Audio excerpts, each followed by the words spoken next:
My name is Denise, and at 34 years old, I have a secret most of my family doesn't know. Behind my ordinary appearance lies the founder of a healthcare data analytics company worth millions. Today, I'm heading back to my first family reunion in 10 years, where my cousin has always painted me as the failure. Little does he know who I really am. Before I tell you what happened, let me know where you're watching from. Hit that like and subscribe button, and get ready for a story about being judged before all the facts are in.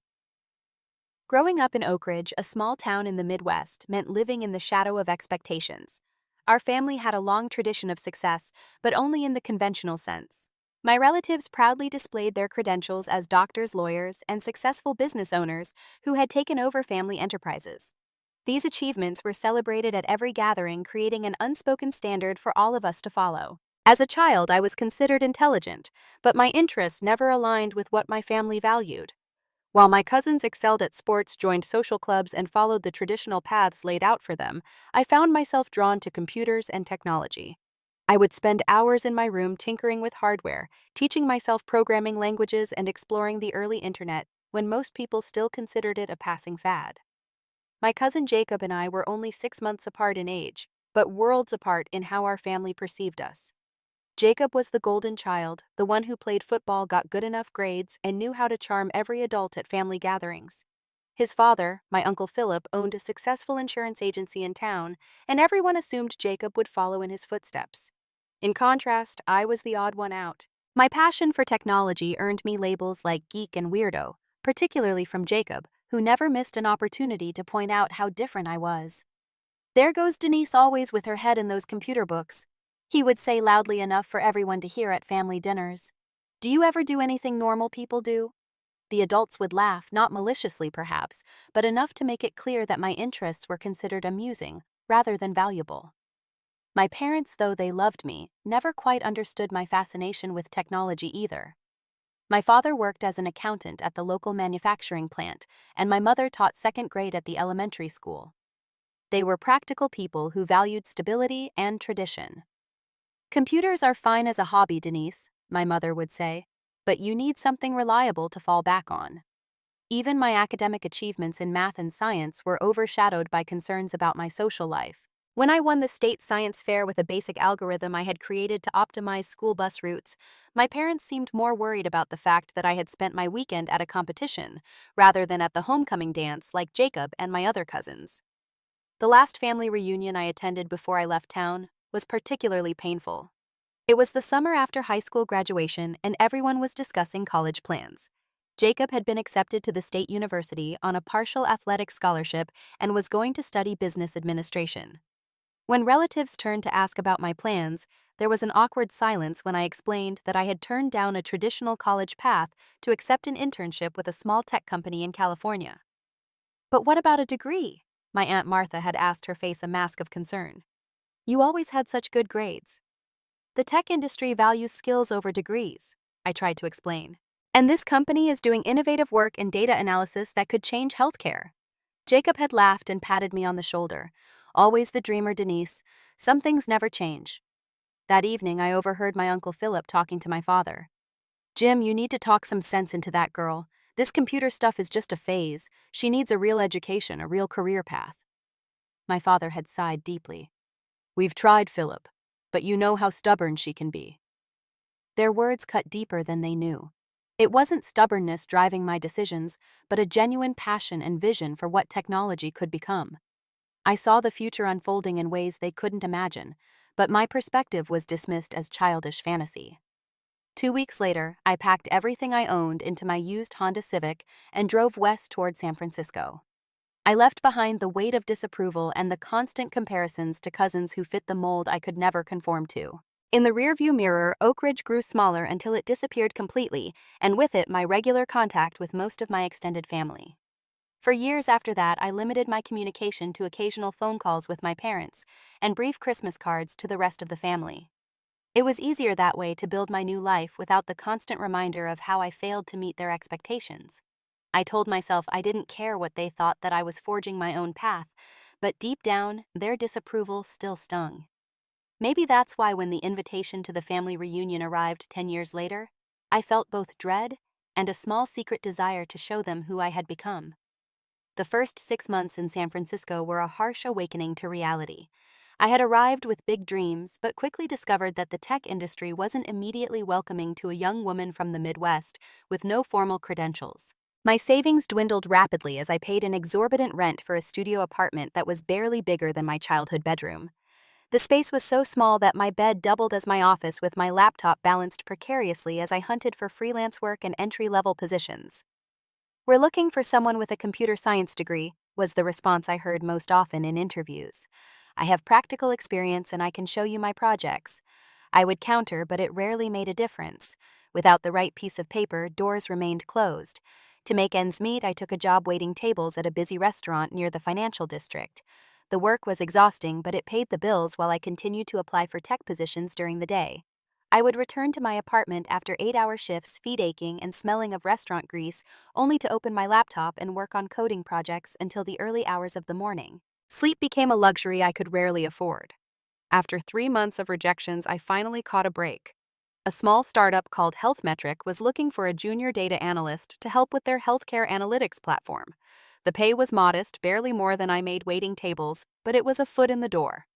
"We can't offer much," said the CEO during my interview, "but you'll get to wear multiple hats and learn a lot."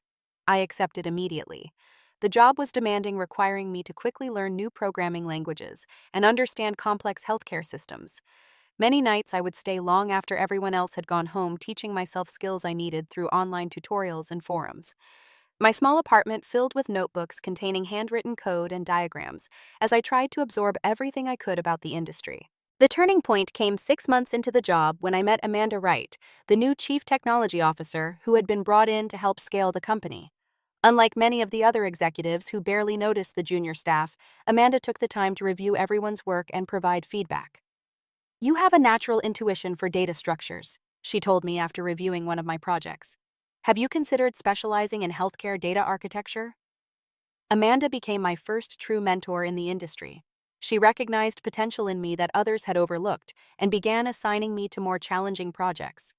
Under her guidance, I developed skills in predictive analytics and machine learning applications specifically tailored to healthcare outcomes. The first major opportunity came when HealthMetric secured a contract with a regional hospital network to develop a system for predicting patient readmissions.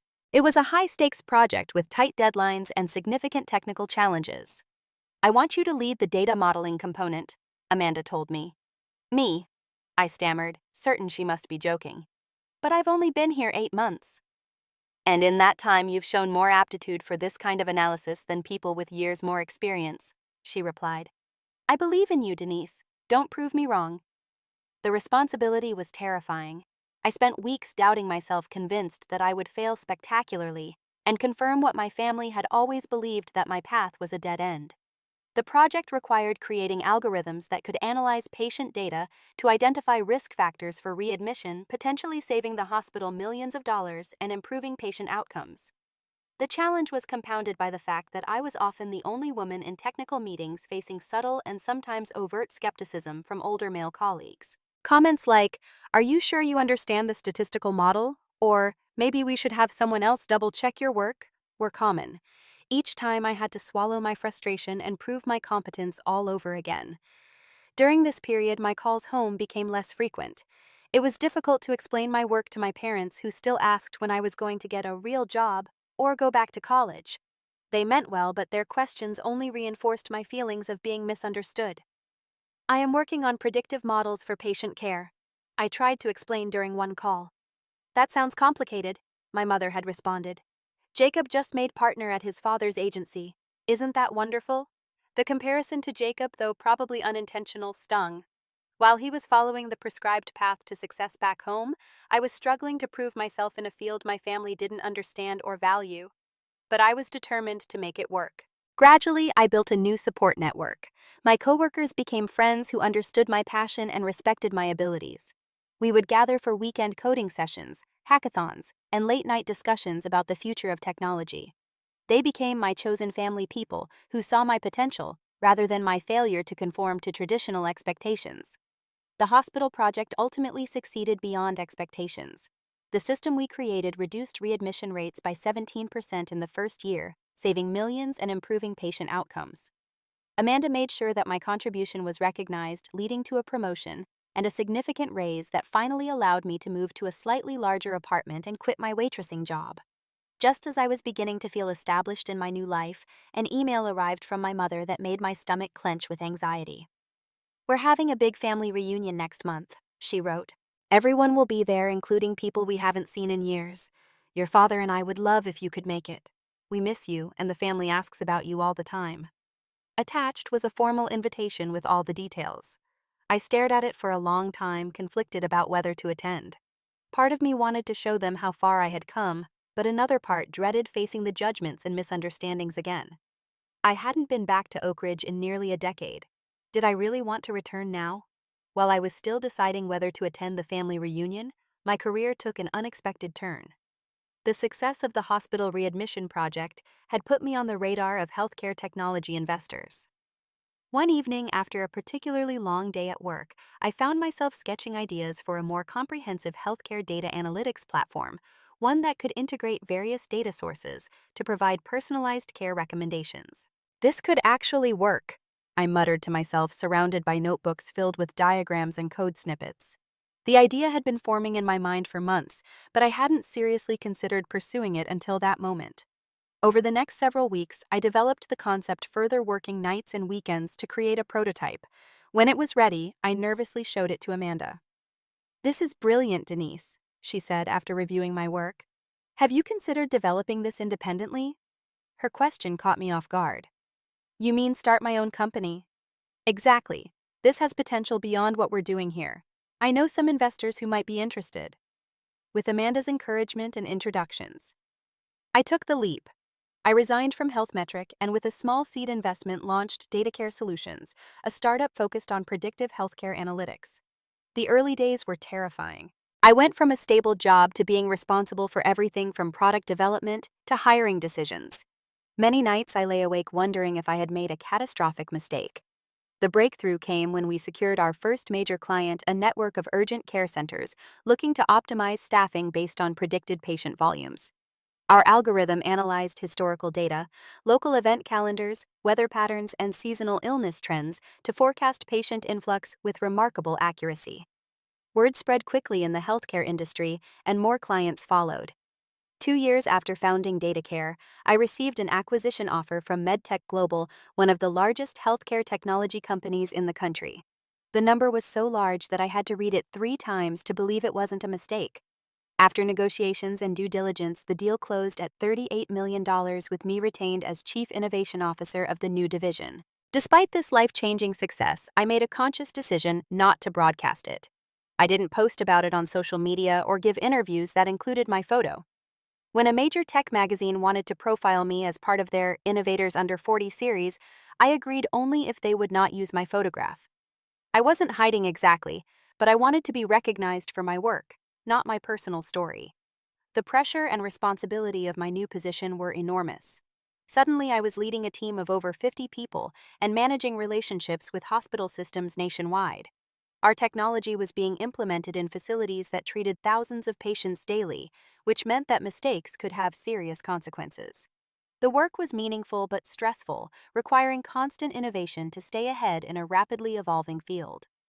During this period of professional intensity, I met Mark, a software engineer who worked on interoperability standards for medical devices.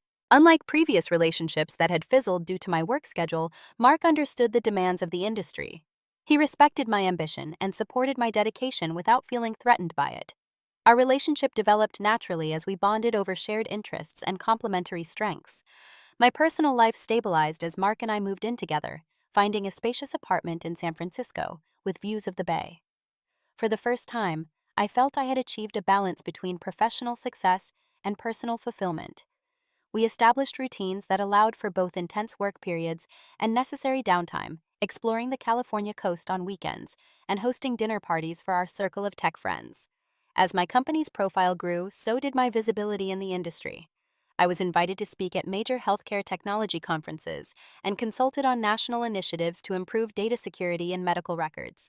A feature article in Tech Innovations magazine described my approach as revolutionary and credited my algorithms with potentially saving thousands of lives through early intervention and personalized care recommendations. When the email about the family reunion arrived, I was in the midst of negotiations for a government contract to implement our system in Veterans Affairs hospitals nationwide. The timing seemed almost comically bad, and my first instinct was to send a polite refusal. But as I typed out my response, I found myself hesitating. 10 years had passed since I had seen most of my extended family.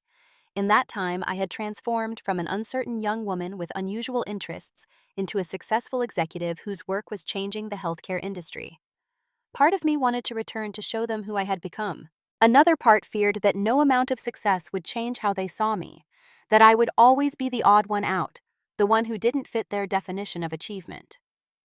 "What are you thinking about?" Mark asked, finding me staring at the invitation one evening. "My family reunion," I replied. "I'm trying to decide whether to go." "Why wouldn't you?" He seemed genuinely puzzled. I explained my complicated history with my family, particularly my cousin Jacob and his constant belittling of my choices. "So go back and show them what you've accomplished," Mark suggested. "It's not that simple. They might not understand or value what I do even now." Mark considered this. "Then go back for yourself. Close that chapter properly instead of leaving it unfinished." His words resonated with me. Perhaps it was time to face my past, not to seek validation, but to reconcile who I had been with, who I had become. After a few more days of consideration, I RSVP'd to the invitation, adding that I would be bringing Mark with me. Then, with a mixture of determination and apprehension, I booked our flights to the Midwest. The day of the family reunion arrived with perfect late spring weather sunshine flooding the Midwest landscape I had once called home. As Mark drove our rental car through the familiar streets of Oak Ridge, I felt a strange combination of nostalgia and alienation. The town seemed simultaneously exactly the same and completely different, frozen in time, yet somehow smaller than in my memories. "That's my old high school," I pointed out as we passed the brick building where I had once been known as the computer geek. "And there's the park where we used to have picnics when I was little." Mark squeezed my hand supportively. "Ready for this?" he asked as we turned onto the street where my aunt and uncle lived, hosts of this year's reunion. "As ready as I'll ever be," I replied, smoothing my dress nervously. We pulled up to Uncle Philip and Aunt Martha's large colonial-style house, now surrounded by cars with license plates from various states. My stomach tightened at the sight of so many vehicles. The entire extended family would be here, including relatives I barely remembered, and cousins who had likely started families of their own. The backyard had been transformed for the occasion. Long tables covered with checkered cloths were laden with traditional potluck dishes. A banner reading "Bennett Family Reunion" hung between two trees. Portable speakers played nostalgic hits from the 80s and 90s, and children I didn't recognize ran through sprinklers set up on the lawn. The scene was picture perfect, like something from a homecoming movie. My mother spotted us first, her face lighting up as she hurried across the lawn. "Denise," she cried, embracing me tightly. "I can't believe you're really here."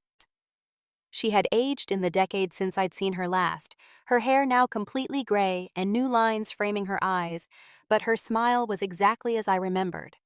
My father approached more slowly, his expression a mixture of happiness and uncertainty. Our relationship had always been more complicated, his disappointment in my choices more evident. "Good to have you home, kiddo," he said, pulling me into an awkward hug before turning to Mark with a firm handshake. "And you must be the young man we've heard about." As we moved through the gathering, I was struck by how many faces I recognized despite the passage of years. Aunt Margaret still wore her hair in the same outdated style. Cousin Tina, now visibly pregnant, had the same boisterous laugh. Uncle Robert remained stooped with the same perpetual frown. It was as though time had merely added layers to these people rather than fundamentally changing them. The initial greetings were cordial, filled with exclamations about how long it had been and how good it was to see me. Yet beneath the pleasantries, I sensed curiosity and assessment. Eyes lingered on my designer watch and the subtle quality of my clothes, signs of financial comfort that hadn't been part of my identity when I left. "So, what exactly do you do out in California?" Aunt Martha asked as she handed me a plastic cup of punch. "Your mother mentions something about computers, but we've never quite understood it." Before I could formulate a simplified explanation of my work, a familiar voice boomed from behind us. "Well, look who finally decided to grace us with her presence." I turned to see Jacob approaching, a beer in one hand and a confident smile on his face. He had filled out since I'd last seen him, his former athletic build now softened around the middle, his hairline slightly receded. Beside him stood a pretty blonde woman who I assumed was his wife, and two children approximately 4 and 6 years old hovered nearby. "Jacob," I acknowledged with a forced smile. "Good to see you." "10 years and that's all I get." He laughed loudly, pulling me into a bear hug that smelled of cologne and beer. "Everyone look who's here." My cousin, the California girl, finally remembered where she came from. His announcement drew attention from the surrounding relatives, creating an impromptu circle around us. Jacob seemed to thrive on being the center of attention, just as he had when we were younger. "This is my wife Stephanie," he said, introducing the blonde woman. "And these are our kids Ethan and Lily. We have another one on the way due in September." He patted his wife's stomach proudly, though she didn't appear pregnant yet. After I introduced Mark, Jacob launched into what seemed like a rehearsed speech about his life achievements. He had indeed joined his father's insurance agency and had recently opened a second office in a neighboring town. He spoke at length about his 4-bedroom house, his boat, and the family vacation they had taken to Disney World the previous year. "Real estate is where the smart money is," he informed Mark condescendingly. "I've got investments in 3 development projects right now. That's where you build real wealth, not punching a keyboard all day." He laughed and nudged my father, who smiled uncomfortably. As the afternoon progressed, I found myself fielding increasingly pointed questions from relatives who seemed determined to categorize my life in terms they understood. "No children yet?" Great Aunt Beatrice asked with raised eyebrows. "You know you don't want to wait too long." "So this computer job, is it stable?" Uncle Robert wanted to know. "Those tech companies are always having layoffs, aren't they?" "Do you think you'll ever move back to the Midwest?" Cousin Tina's husband asked. "Real estate is so much more reasonable here than California." Each question seemed to carry an implicit judgment, a suggestion that my choices were somehow suspect or incomplete. I answered politely but vaguely uncomfortable with sharing the details of my success with people who had never shown interest in my path before. The tension came to a head during dinner as everyone gathered around the long tables in the backyard. I was seated with Mark, my parents, Uncle Philip, and Aunt Martha, Jacob and his family, and a few other cousins. The conversation had turned to financial security and planning for the future. "The key is diversification," Jacob was saying authoritatively. "Too many people put all their eggs in one basket. That's why I've got the insurance business, the real estate investments, and I've just started a side venture in commercial property management." He took a long drink of his beer and looked directly at me. "What about you, Denise? Still working for that little computer company? What's your retirement plan look like?" Before I could respond, he continued. "You know it's not too late to get into something more stable. I could probably help you find something in insurance if you wanted to come back home. The tech bubble's bound to burst eventually." I felt Mark tense beside me, but I placed a calming hand on his knee under the table. Jacob was baiting me just as he had when we were children. "Actually, I'm quite happy with my career path," I replied evenly. Jacob snorted. "Happy is one thing, successful is another. At our age, you should be thinking about building something that lasts, something you can pass down to your kids someday." He gestured to his children proudly. "Not everyone measures success the same way," Mark interjected, his voice level but with an edge of defensiveness. Jacob raised his eyebrows. "True, but some measures of success are more real than others. Property businesses, things you can touch." He turned to address the table at large. "Denise here always had her head in the clouds with these computer dreams. Remember how she used to talk about changing the world with technology?" Several relatives chuckled, sharing knowing looks. "The irony is," Jacob continued, warming to his theme, "most of those Silicon Valley types end up working for the real business people anyway. No offense, Denise, but you have to admit you took the road less profitable." The table grew quiet, an uncomfortable tension settling over the gathering. I saw my mother's face flush with embarrassment, while my father studied his plate intently. Some cousins looked away awkwardly, while others watched with undisguised curiosity to see how I would respond. Then Jacob delivered the blow I had been half expecting since I arrived. "I guess every family has one, right? The dreamer who never quite makes it in the real world. The failure who has to live on the other side of the country because they can't face coming home and admitting they were wrong." His words hung in the air, sharp and deliberate. In that moment, I realized he had been waiting years to say this to me, perhaps rehearsing it in his mind since we were teenagers with different visions of success. Around the table, reactions varied. Some relatives looked uncomfortable but said nothing. Others nodded slightly as though Jacob had simply stated an unpleasant truth. My mother made a weak attempt at changing the subject while my father continued to examine his food with great interest. No one defended me. The silence felt interminable, though it probably lasted only seconds. I felt a familiar pain, the same hurt I had carried with me when I left Oak Ridge a decade earlier. But now, something was different. I was different. I was no longer the uncertain young woman desperate for approval. I had built something valuable, something that mattered regardless of whether the people at this table understood it. Jacob mistook my silence for defeat. He smiled sympathetically and raised his beer in my direction. Hey, no hard feelings, cuz. Not everyone is cut out for the big leagues. I could give you some business advice if you want, maybe help you figure out a better career direction. It was at that moment that I reached for my phone. I had never planned to reveal the full extent of my success to my family. It wasn't about creating some dramatic moment of vindication. But as Jacob's words hung in the air and I looked around at the faces of people who had consistently underestimated me, something shifted inside me. This wasn't about proving Jacob wrong. It was about standing in my truth. Actually, Jacob, I said calmly, taking out my phone, I would love to show you what I've been working on. I connected my phone to the television that had been set up on the patio for the children to watch movies later. The screen flickered to life, displaying the home page of DataCare Solutions, now a division of MedTech Global. This is my company, I explained, navigating to the About Us section where my name and title were prominently displayed. Or at least it was my company before I sold it to MedTech Global 3 years ago. A confused murmur ran through the gathered relatives. Jacob stared at the screen, his expression shifting from smugness to uncertainty. I started developing healthcare data analytics software about 7 years ago. I continued, my voice growing stronger. The technology uses artificial intelligence to analyze patient data and predict health outcomes. It helps hospitals reduce readmission rates, optimize staffing, and improve patient care. I clicked through to a page showing the company's growth metrics and client list, which included some of the largest hospital systems in the country.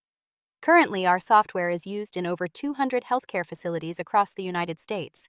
We recently signed a contract with the Veterans Affairs Department to implement the system nationwide. The backyard had fallen completely silent. Even the children seemed to sense something significant was happening and had stopped their games to watch. MedTech Global acquired my company for $38 million, I said matter-of-factly. I retained leadership of the division and continued to develop the technology. Last year, our systems helped identify early warning signs in patients that resulted in an estimated 4,000 preventable hospital readmissions. I turned to Jacob directly. That means 4,000 people who got the care they needed before their condition became critical. 4,000 families who didn't have to rush a loved one to the emergency room. Jacob's face had drained of color. But you never said anything. On social media when we talked to your parents? I'm not really interested in broadcasting my success, I replied. I believe the work speaks for itself. I navigated to another page showing a feature article from Tech Innovations magazine with the headline, DataCare Revolution, How Predictive Analytics is Transforming Healthcare, and a subheading mentioning me by name as the founder and chief architect. You're famous in the tech world? My Aunt Martha asked uncertainly. Not famous, I corrected. Respected. There's a difference. Mark, who had been quietly supportive throughout, finally spoke up. Denise is being modest. She's considered one of the leading innovators in healthcare technology. She's been invited to speak at international conferences and consulted on national healthcare policy. My father was staring at the screen in disbelief. Why didn't you tell us? I met his gaze directly. Would it have made a difference? You always saw my interest in technology as a distraction, not a career. You wanted me to follow a more traditional path. We just wanted you to be secure, my mother interjected, her voice small. I understand that, I said gently. But I needed to follow my own path, even if it wasn't one you recognized. Jacob had remained unusually quiet, his earlier bravado completely evaporated. When he finally spoke, his voice had lost its confident edge. So all this time, while we thought you were we assumed you were struggling out there. That says more about your assumptions than my reality, I replied. Not all success looks the same, Jacob. Not all wealth is visible in the form of houses and boats. Around the table, relatives were whispering among themselves, reassessing the quiet cousin they had so easily dismissed. Some looked genuinely impressed, others slightly embarrassed by their earlier questions. Uncle Philip, who had been silent until now, leaned forward with newfound interest. So how exactly does this software of yours work? What does it do that doctors can't already do themselves? This opened the floodgates to genuine questions from family members who suddenly wanted to understand my work. I explained in accessible terms how the system analyzed patterns in patient data to identify risk factors that might be missed by human providers, especially across large populations. Think of it like weather forecasting, but for health, I said. By analyzing thousands of data points, we can predict which patients might develop complications after surgery, who might respond best to certain treatments, or when a hospital might expect an influx of patients with specific conditions. My younger cousins, particularly the teenagers, seemed fascinated. 16-year-old Allie, Aunt Martha's daughter, asked thoughtful questions about how the algorithms were designed and whether I thought artificial intelligence would eventually replace doctors. AI won't replace healthcare providers, I explained, but it will make them more effective. The goal is to give them better tools to do what humans do best, which is provide compassionate, personalized care. Throughout this impromptu tech seminar, Jacob remained uncharacteristically subdued. His wife Stephanie, however, seemed genuinely interested and asked several questions about data privacy and patient consent. Those are exactly the right questions to ask, I told her, impressed by her insight.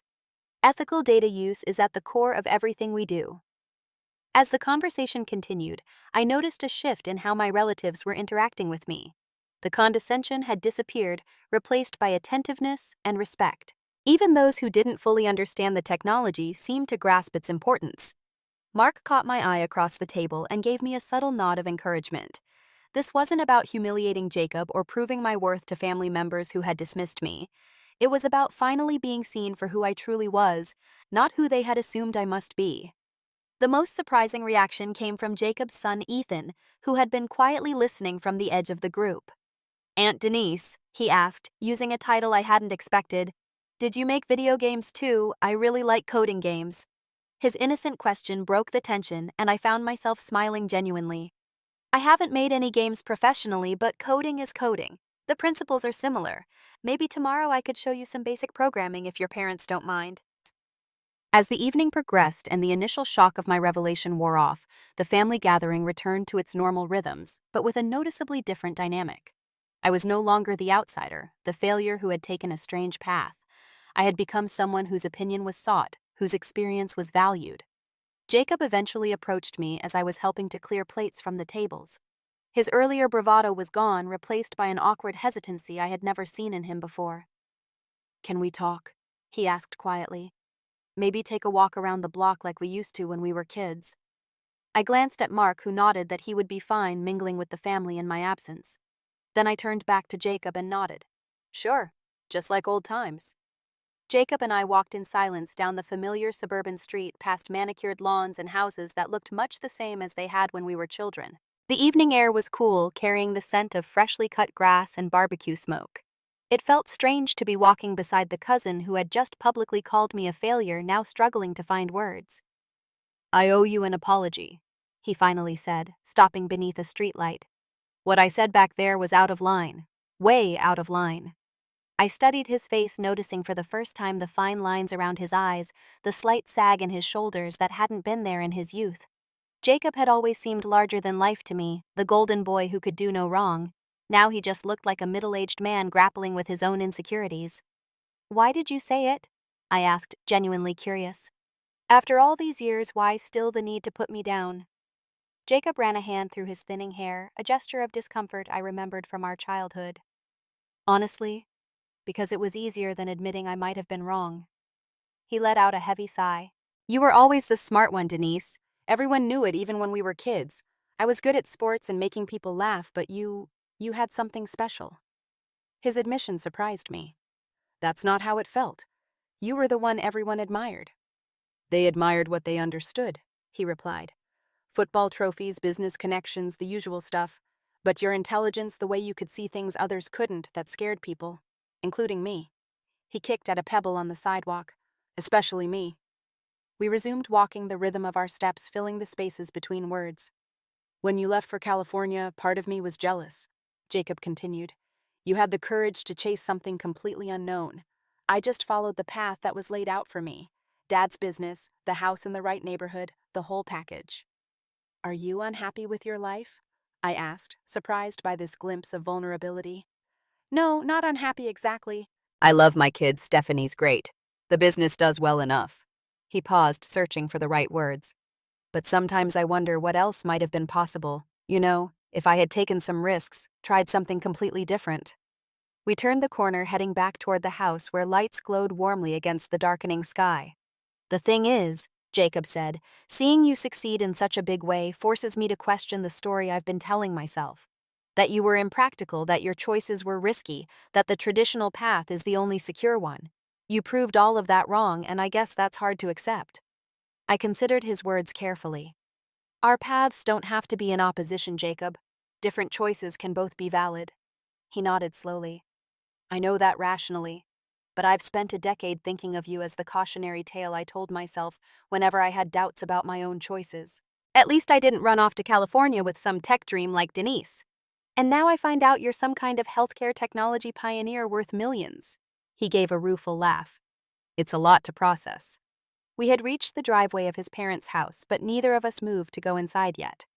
For what it's worth, I said, financial success wasn't the goal. I genuinely believed in what I was building and how it could help people. The money was a byproduct. That might be the most annoying part, Jacob replied with a hint of his old humor. You weren't even trying to get rich, you just wanted to solve problems. We shared a small laugh, perhaps the first genuine moment between us in years. Your son Ethan seems interested in coding, I observed. Jacob's expression softened. Yeah, he's always on the computer. I've been telling him to go outside, more focus on sports. He paused, seeming to realize the irony. I guess I've been doing to him what our parents did to you. It's not too late to encourage his interests, I suggested gently. You're right. Jacob nodded thoughtfully. Maybe you could talk to him a bit while you're here. He might listen to you more than me at this point. As we rejoined the family gathering, I noticed a subtle but significant shift in the dynamics. My younger cousins, particularly the teenagers, gravitated toward me with questions about technology careers and living in California. Aunt Martha proudly introduced me to her bridge club friends who had stopped by as my niece, the tech executive, a description that would have been unimaginable just hours earlier. My parents, too, seemed to be seeing me in a new light. My father awkwardly attempted to explain my work to Uncle Robert, getting most of the details wrong, but showing a pride that had been absent before. My mother kept touching my arm as though reassuring herself that I was really there, really successful, really happy. Later that evening, I found myself sitting with my 12-year-old niece, Sophia, Uncle Robert's granddaughter. She had been quiet throughout the day, observing rather than participating. Aunt Denise, she said hesitantly, I like making websites and apps. Everyone tells me it's just a hobby and I should focus on real subjects in school. What do you think? I asked her. I think I'm good at it, she replied with unexpected conviction. I made a website for my science class that explains photosynthesis with interactive graphics. My teacher said it was college-level work. I felt a strong sense of déjà vu, recognizing in her the same passion and uncertainty I had experienced at her age. Would you show me sometime before I leave? Her face lit up. Really? You want to see it? Absolutely. And maybe we could talk about what courses you might want to take in high school if you're interested in computer science. As we discussed coding languages and user interface design, I made a decision. Later that night, I set up a scholarship fund specifically for members of the Bennett family who wanted to pursue education in STEM fields.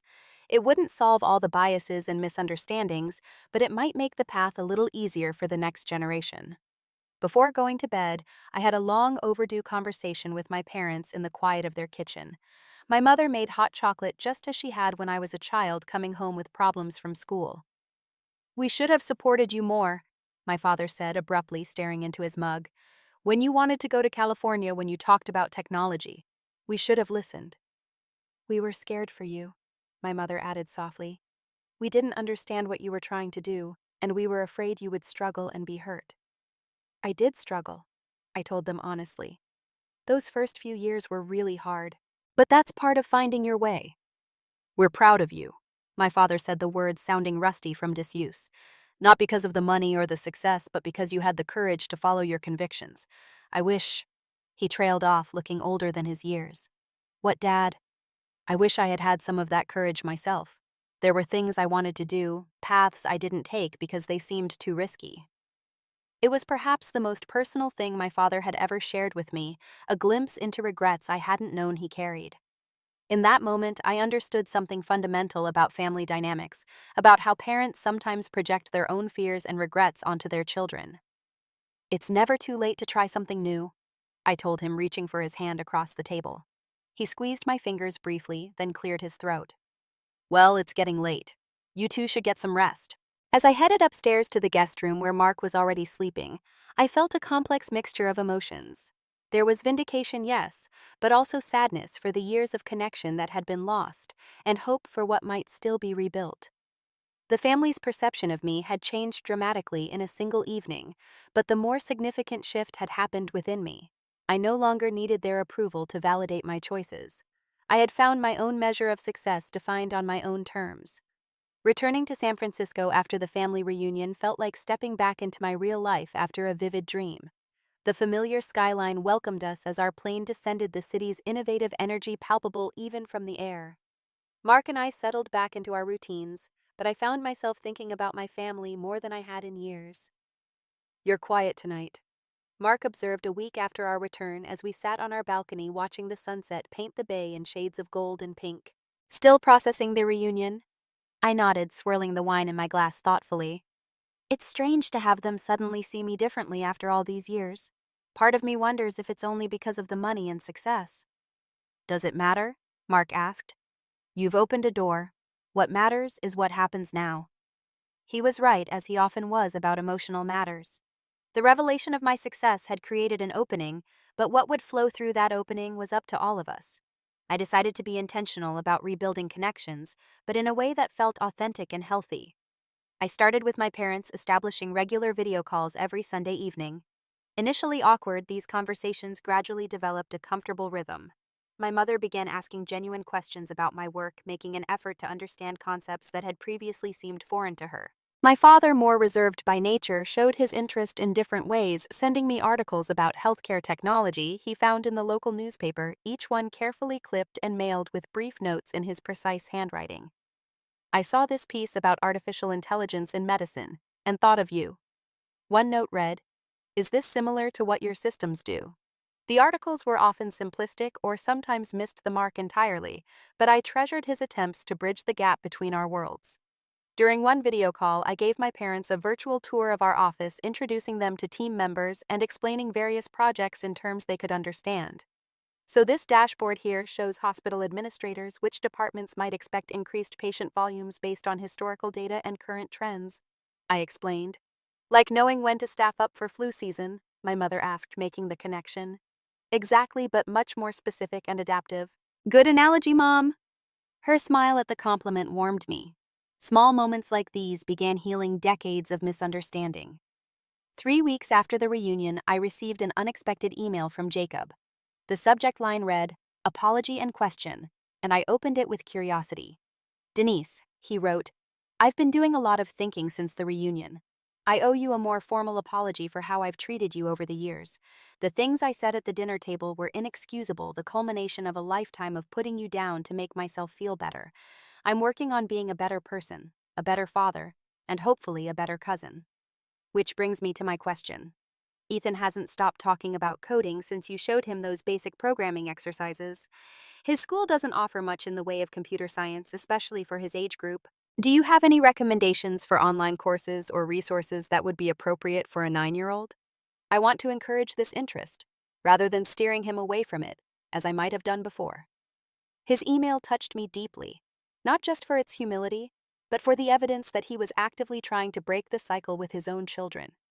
I spent that evening researching kid-friendly coding resources and wrote back with detailed recommendations, including a note that I'd be happy to mentor Ethan remotely if he was interested.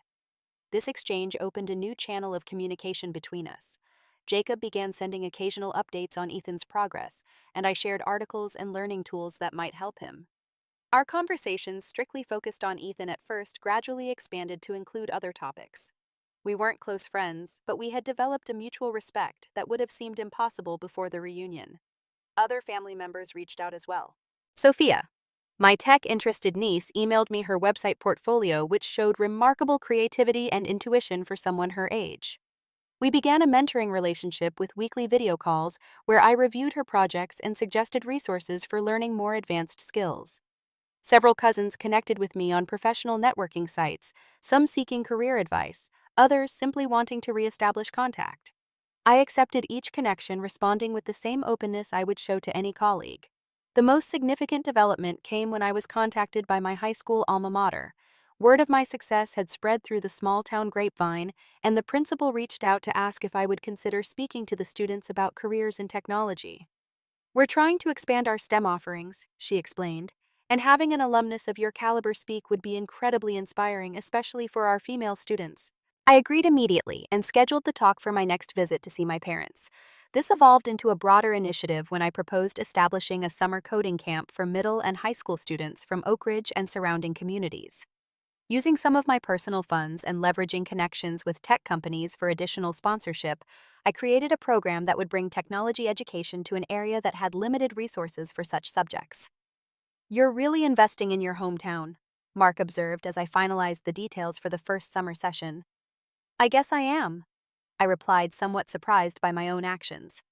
I keep thinking about how different things might have been if I'd had access to proper technology education and support when I was growing up there. Maybe I can make that path a little easier for the next generation. The healing process wasn't always smooth. There were still awkward moments in family interactions, old patterns that threatened to reassert themselves. During one video call with my parents, my mother mentioned that Jacob's real estate development project was struggling financially. "Such a shame," she said. "He put so much into it. Maybe you could give him some business advice." I felt a flicker of the old irritation at the implied comparison, but I recognized it and let it go. "Real estate isn't my area of expertise, Mom, but I'm sure Jacob has good advisors." There were moments of regression on their part, too. When I mentioned hiring a new team leader from MIT, my father automatically asked, "But does she have practical experience?" Sometimes those academic types don't understand the real world.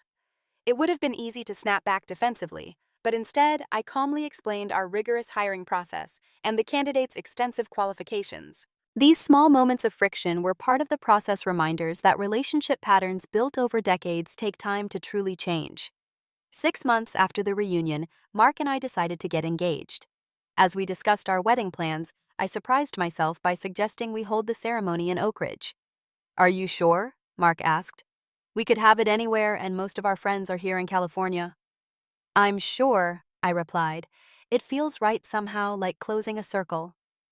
Planning a wedding in my hometown brought me into more frequent contact with my extended family. Aunt Martha offered her large backyard as a venue, Cousin Tina volunteered to handle the flowers, and even Uncle Robert, usually so taciturn, offered to barbecue for the rehearsal dinner. Their enthusiasm touched me, evidence of how much our relationships had evolved. Beyond my family, I found myself drawn back to my community roots in other ways. I established a scholarship specifically for students from my high school who wanted to pursue degrees in computer science or healthcare technology. The first recipient was a brilliant young woman who reminded me so much of myself at that age, passionate about technology, but uncertain about her place in the field. When asked why I had created these initiatives, I explained that success means little if it doesn't create opportunities for others. The girl who had left Oak Ridge feeling misunderstood and undervalued had returned as a woman determined to create pathways for the next generation of innovators, regardless of where they came from or how well they fit conventional expectations.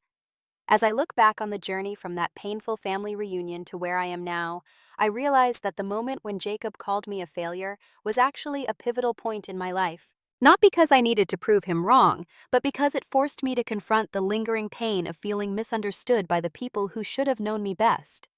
The past year has been about healing, not just for me, but for my entire family system. We are learning, sometimes awkwardly, how to see each other as we truly are, rather than through the distorted lens of old expectations and assumptions. It's a process with steps forward and occasional slides backward, but the direction is clear. My new project focuses on bringing telehealth technology to rural communities, like the one where I grew up, areas where specialist medical care often requires hours of travel. The platform we're developing will connect patients in remote locations with medical experts while providing local healthcare providers with advanced diagnostic tools. It's perhaps my most meaningful work yet, combining cutting-edge technology with very human needs. Sometimes being called a failure can be the best thing that ever happens to you if it pushes you to define success on your own terms. The roads less traveled may not have the clear signposts and milestones that others recognize, but they can lead to the most extraordinary destinations. And perhaps the greatest success isn't measured in dollars or accolades, but in creating a life that reflects your own values and vision, one that leaves the world a little better than you found it. What moments in your life have others misunderstood or underestimated you? Did you ever have to define success differently than those around you expected? Share your story in the comments below, and if this resonated with you, please subscribe, and share with someone who might need to hear that their unique path has value too. Remember, sometimes the people who understand you the least can teach you the most about staying true to yourself. Thank you for listening to my story, and may you find the courage to follow your own path wherever it may lead.